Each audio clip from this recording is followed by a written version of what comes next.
Hello and welcome to the first lecture of Becoming Adequate. I am Never Adequate, and I'll be the lecturer for this series. So let's get into it. This lecture 1, will be focused on the basics of laning. So the goal of today's lesson is we're going to focus on the basics of laning, on the 4 core components of it: CSing, trading, towers, and warding. So CSing. Why is CS important? Well, if you get a CS lead on your opponent, you'll have more gold, which means that you'll be able to purchase more items than them, meaning that when you fight, you'll be stronger.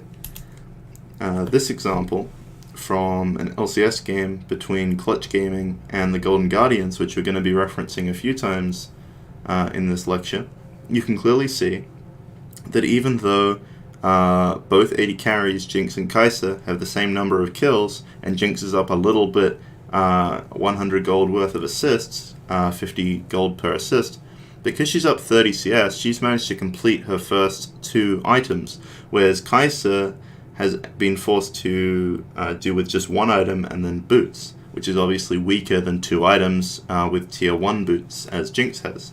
And so we can clearly see here the advantage of being ahead in CS.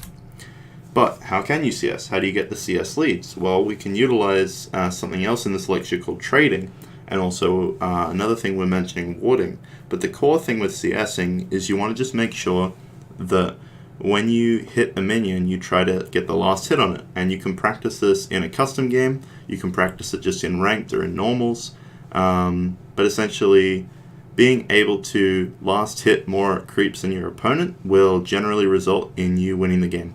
One sort of basic tip and trick that you can do for CSing is when you're under tower, there are 3 types of minions: ranged, melee, and siege minions.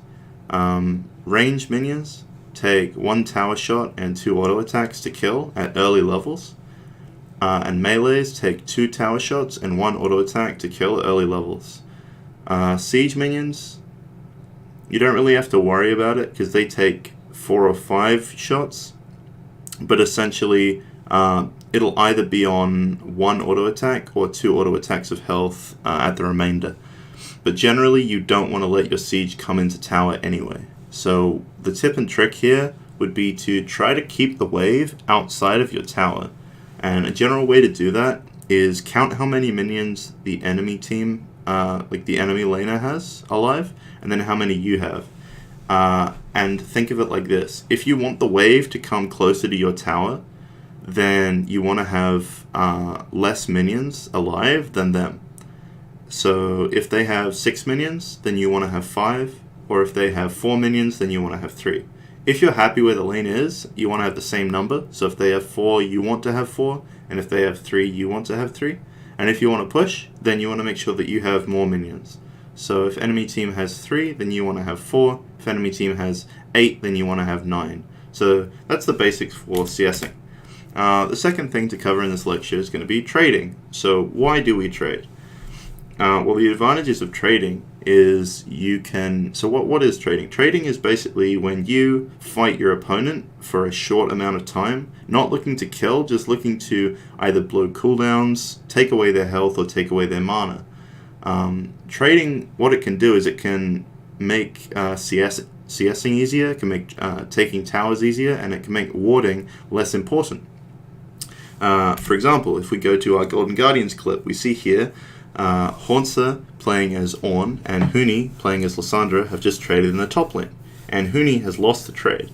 This is really good for Hauntzer, because now Huni has to be very, very careful, because another trade like that will put her in range to die to a Rek'Sai gank, even though Nocturne is nearby. Also, if Nocturne ganks top right now, Hauntzer has a higher chance to live or trade back a kill 1-for-1 than before, which means that he doesn't have to ward as necessarily as he would have before. So some of the pressure is gone, because if Nocturne comes top, it's not so bad for the Ornn. Also, if Lissandra wants to farm, she's going to be traded on, because you should trade when the enemies go for CS. But because she's on so low health, she can't really afford to take too many more trades, because then she'll have to recall. If she has to recall in a bad spot, you can see how we combined two things here, trading and CSing, that because there are 4 blue minions and only 2 red minions alive, the wave's going to push towards Ornn. Now, there's no way for Lissandra to stop the wave pushing, so what she has to do is throw it into the tower and get it to come back. But she can't do that because if she walks up to push, Ornn will trade on her again and maybe even kill her. So that's why trading here is really, really beneficial. So how to trade? Basically, trading just means that you need to get more value from the enemy than from you. So a simple way to do that would be, let's say you're playing Ornn versus Lissandra here, right? And Lissandra's on 1,000 health and you're also on 1,000 health. When you trade with her, you want to make sure that she loses more health than you when you trade. Another thing is also you could lose a trade in terms of health, but then this is like a tips and trick element as well. You can lose a trade where maybe Ornn takes 500 damage and Lissandra takes 300, but then if you have a potion and then Lissandra doesn't, so you see here Lissandra has 0 potions and Ornn has 2 potions, then you can take a bad trade, quote unquote, and then actually end up winning the trade overall because you can heal up with potions. Also, if you trade and you lose in terms of health, but you blow an enemy flash, then that's another way to win a trade. And obviously, if you trade evenly, but then your jungler's nearby and their jungler just showed like bottom, then you also win the trade because it means they have to recall and you don't because you've got your jungler there. So that's more advanced stuff, I guess, but that's the basics of trading. So towers. Why are towers important? Well, towers are the keys to the inhibitors, right? The whole point of League of Legends is to kill the Nexus. And the easiest way to kill the Nexus is to just push down middle lane. However, obviously the enemy team won't let you do that. And that's why we have, we're like, alright, well, we'll have to split up. So how should we split up our 5 guys? Should we go 1-3-1? Should we go 2-2-1? Should we go 3-1-1? Should we go 4-1-0? How should we split them up? Well, you want to have one in each lane, which is why you have a top, mid, and a bot. And then the bot is like, oh, okay, well, we kind of want an ADC in our team so we can have lots of damage later on, but he's kind of weak early, so we'll send someone bot with him, a support, to help him out. And then there's no point having 2 people top lane because all the jungle's not being farmed, so let's throw a guy in the jungle. And that's why we have the meta we have, which is 1 top, 1 jungle, 1 mid, and 2 bot. So the key to this is towers. If there were no towers, then level 1, the team that was stronger would just group up before the minions spawned, run down middle or wherever, and kill the enemy nexus. But you need to take inhibitors first, and you need to take towers before you take inhibitors. So if you take your lane tower, this is really, really good, because it opens up the map. It gives your team gold, and it means your minions will last longer, so you can push better, right? So you can get closer to their nexus.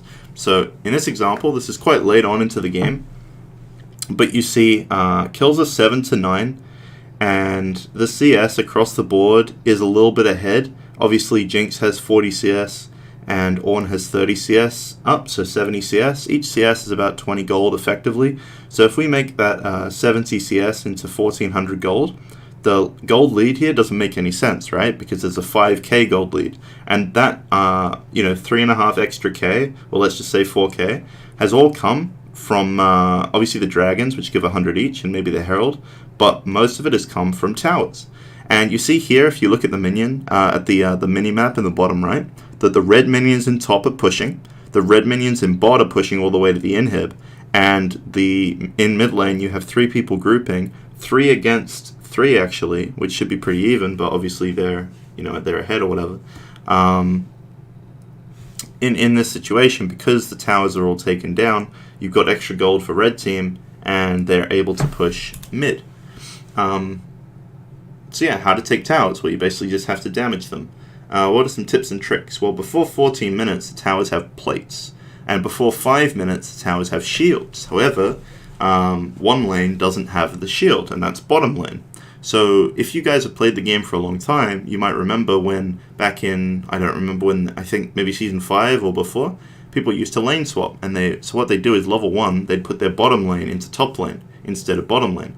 Now, I'm not going to go too in depth into why they did this, but it's basically because they thought that they'd win the game a higher percentage of times if they did that, or they'd get a bigger lead in the early game.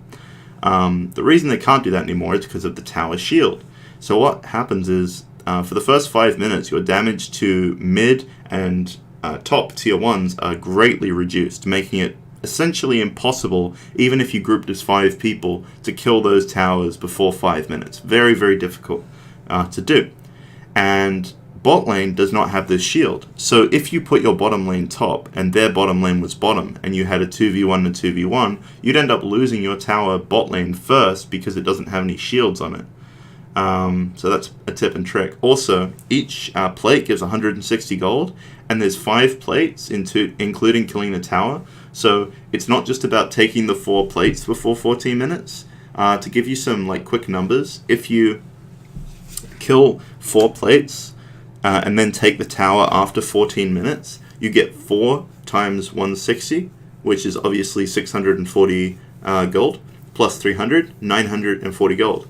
But if you take all 5 plates and therefore kill the tower by taking the 5th plate, you actually end up getting 1100 gold. So you obviously see, 160 bonus gold simply by killing the tower before 14 minutes, and then an additional 160 for every plate after the first one that you take. So even if you just get 1 plate, very important. And also you want to make sure you're in the area, because if you're too far away from the tower, you won't get any gold for it. Warding. Why do we ward? So warding is basically because everything we've talked about in lane has been 1v1, right? It's been about CSing, it's been about trading, and it's been about taking towers. But what happens when the enemy jungle comes? And what happens when, enemy mid lane roams up to top, or enemy top lane roams down to mid, or enemy mid lane roams down to bottom, right?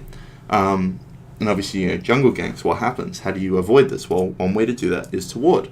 So in this example here, the same one as before, we see Huni is very low and Hauntzer is full HP. Now, we talked about this before, but essentially Hauntzer, this is really good for him on the Ornn because he has traded well into Lissandra, giving lots of advantages. However, let's consider vision. Now, obviously, this is a pro game, so we can see we can see everyone. But at this point, obviously, the players cannot. So, Nocturne is visible to us in his topside jungle heading top. Now, Ornn doesn't know this, okay? Ornn might guess based on other things, more advanced concepts that we'll cover in later lectures, but essentially, Ornn has no vision on Nocturne. So he doesn't know specifically if he's top. He thinks he's top, right? Based on certain macro concepts that I'm not going to go into, but he doesn't know he's top. Now, let's imagine that there's a ward on Nocturne and Ornn knows Nocturne is there. Does anything change? Well, no. And this is more advanced stuff, but essentially the reason that nothing changes is because Ornn being this far up, he's not really in danger of the Nocturne because Lissandra's so low and he's so healthy, right? So it doesn't really change anything for him because he's already playing like Nocturne is there. But let's say that we had vision on Rek'Sai bottom. Does that change anything? Well, actually, yes, because Nocturne looking top is like, well, I don't really want to gank, because not only is it a tough 2v1, but Rek'Sai could be there. However, if blue team knows Rek'Sai is bottom, then, of course, the play top looks even better for them, right, than it did before. And so this is an example of Syndra as the mid laner. If she had used her ward to spot out the Rek'Sai, not to say she hasn't, because we don't know, but let's assume she hasn't, right? The difference between her knowing where Rek'Sai is and not affects other lanes too. So warding is great because not only does it help you as the mid laner, the top laner, or the AD carry, but it also helps the rest of your team and your jungler. So that's why warding is super important. How to ward. So the main thing with wards is you want to make sure you put them in bushes, because a ward next to a bush will not give any vision inside the bush, but a ward in a bush will give vision outside of the bush, so it's more valuable. You also want to ward objectives. So here you see Scuttlecrab is coming up, and there's a pink ward in the pixel bush, which is the little bush between mid lane and Scuttlecrab spawn. Probably placed by Karthus, but it doesn't really matter, right? It's a blue pink ward. That's a really good place to ward, especially level 1, because it tells you where the enemy jungle is in the top river. Also, another place to ward would be off to the the right of the screen, basically where the portrait for Rek'Sai is, underneath, on and above Karthus, in that tri-bush there, is a really good place to ward. And also right in front of our screen, above Deathly's beautiful little face there in the river, is another nice place to ward, because it basically tells you where the enemy team is and where they're coming to you. Some tips and tricks is you can actually ward over the wall. So in this situation, if